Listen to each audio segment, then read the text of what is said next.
Next at 10. I saw that his boat was pinned between these two rocks sideways.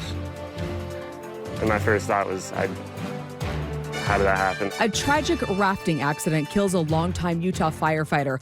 A close friend mourning the loss tonight. We just couldn't believe. KSL News at 10 starts now. Thanks for joining us tonight. We're learning about the Salt Lake City firefighter who died in a tragic rafting accident. That was Captain Michael Harp, who worked for the department for 27 years. Officials say he was pinned under his raft on Thursday after it flipped along the Green River at Dinosaur National Monument in Colorado. News specialist Shelby Lofton spoke to a friend of Harp's who was on that trip with him. Shelby, heartbreaking scenario. Danny and Debbie, it really is a heartbreaking story to share. I learned that Harp was with a group of about 20 people who were rafting down Green River when he got caught up in those raging waters and sadly did not survive this accident.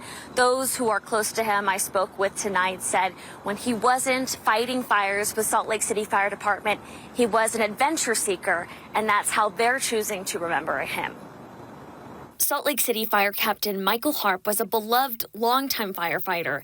He was a part of Utah Task Force 1 and went to Ground Zero on 9/11 to help the country through some of its darkest days. For Jade Pierce, I didn't know he was a firefighter for the first little while. He was a friend who was always up for an adventure. He became close with Harp on the slopes. You'd be up on the hill and you'd see Mike come flying out of the trees. In the mountains and on the water. He was no stranger to this river. A summer river running trip took them and a group of their friends to the Green River in Colorado. After we had gone through the rapid, we heard on the radio that Mike had flipped his boat. Pierce said it's a risk that comes with the hobby. His boat was pinned between these two rocks sideways.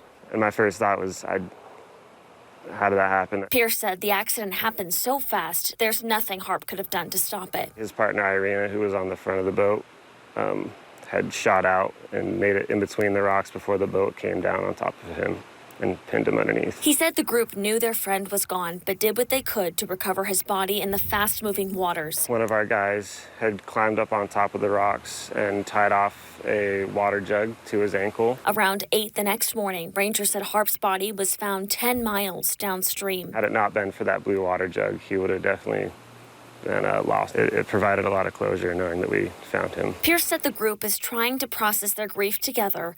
They agree their friend was happy until the end. There's no other way that Mike would have wanted to go out, having an adventure. Now they're seeing the father, veteran firefighter, hero, and adventurer get the attention and praise they say he deserves. Every chance he got, he'd be doing something that he enjoyed doing. So that would be my biggest takeaway from Mike, is just live to the fullest.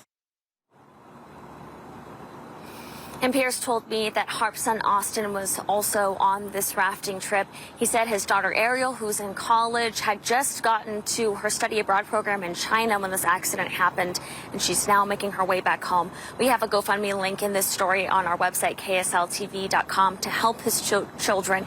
But tonight we know that the group of people who were with Harp got together to celebrate his life, share memories, and try to heal from this accident. I'll send it back to you. Yeah, real sad situation there. Thanks a lot, Shelby Lofton, live for us tonight. In less than 2 hours, Stage 1.